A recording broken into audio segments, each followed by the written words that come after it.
Hello friends, this video on biological classification part 12 is brought to you by examfear.com. No more fear from exam. Let us talk about the third group, that is euglenoids. Euglenoids. So something which resemble euglena, that is euglenoids. So a very simple derivation of the name. Something resembling euglena is euglenoids. So these share characteristics of both plant and animal. So in some sense, it is similar to plant because they can perform photosynthesis due to the presence of the pigment chlorophyll. So that is why they are similar to plant. So similarity with plant is the process of photosynthesis.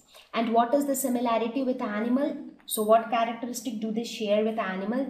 They are mobile. Plants are not mobile, right? But animals can move from one place to another. So they are mobile due to the presence of the flagella.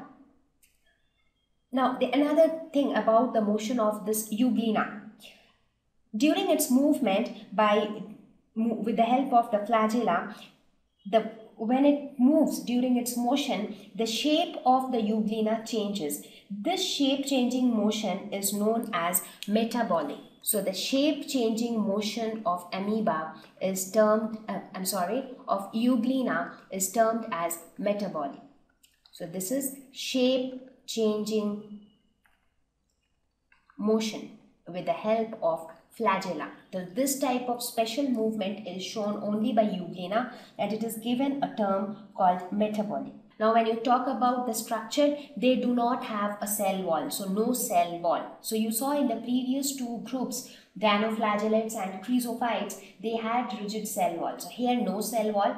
Flexible body due to protein rich layer called pellicle. So the body is quite flexible, and due to this flexibility of the body, they give rise to these kind of shape changing motion. That is why when they move with the help of flagella, the entire body keeps moving, the entire body whirls and moves and changes its shape because the body is flexible to change shape. Right? Two flagella present, chlorophyll is present. Now it is said that something interesting which is said about the euglenoids is that the pigment chlorophyll was not present in the euglenoids from the very beginning. They basically acquired chloroplasts by ingesting green algae cells. So they were eating up green algae. So by taking in too much of green algae, they acquired chloroplasts because green algae contained chloroplasts. And chloroplasts contain chlorophyll. So euglenoids also contain chlorophyll. Now when I talk about habitat, aquatic habitats, mostly in stagnant fresh water. Stagnant means when water do not run, the water gets collected over a place. So it is generally seen in those kind of stagnant water. Talking about nutrition, obviously they are photosynthetic because they have chlorophyll, but they can be photosynthetic only in presence of light, because light is needed for photosynthesis. In absence of light, they are heterotrophic. That means they are also capable of feeding on other organisms in absence of light. Now, heterotrophic in what sense? So, when heterotrophic, they can also be parasitic. That is, they can live inside the body of other living organisms. Talking about reproduction, again, mostly asexual reproduction in case of euglenoids. Now, when I talk about the heterotrophic nutrition, it can be parasitic. One example could be those which feed on other small organisms which are found in the freshwater bodies.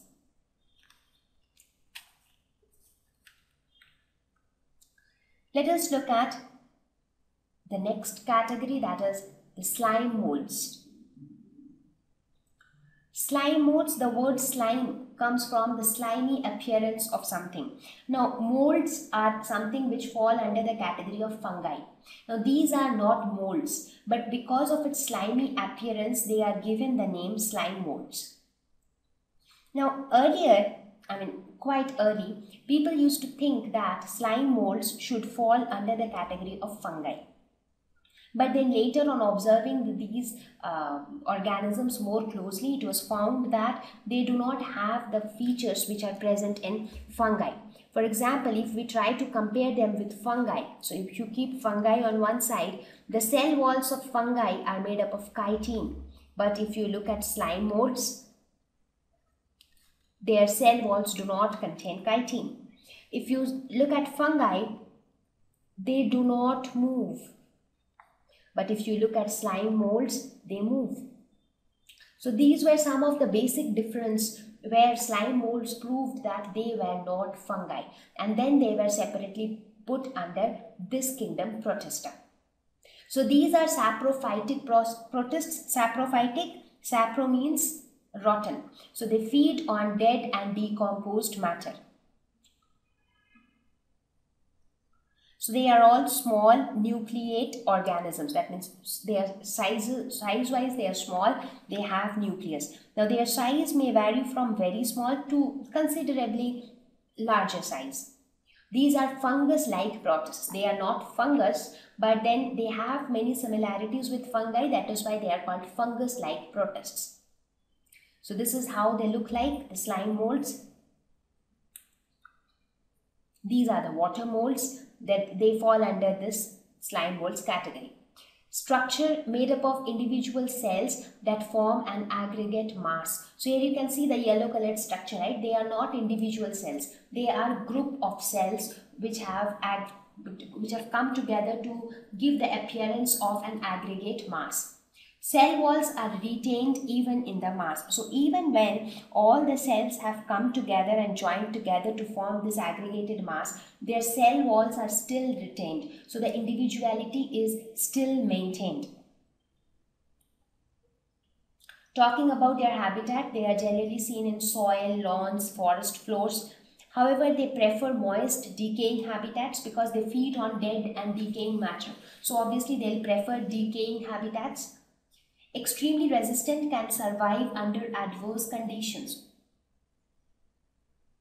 So what do they do during adverse conditions? During the unfavorable conditions, they form cluster of spores. So some spores are formed during the unfavorable conditions, and these spores can be germinated to new places to form new organisms. So that is what is asexual reproduction, right? So we will talk about reproduction in the next topic.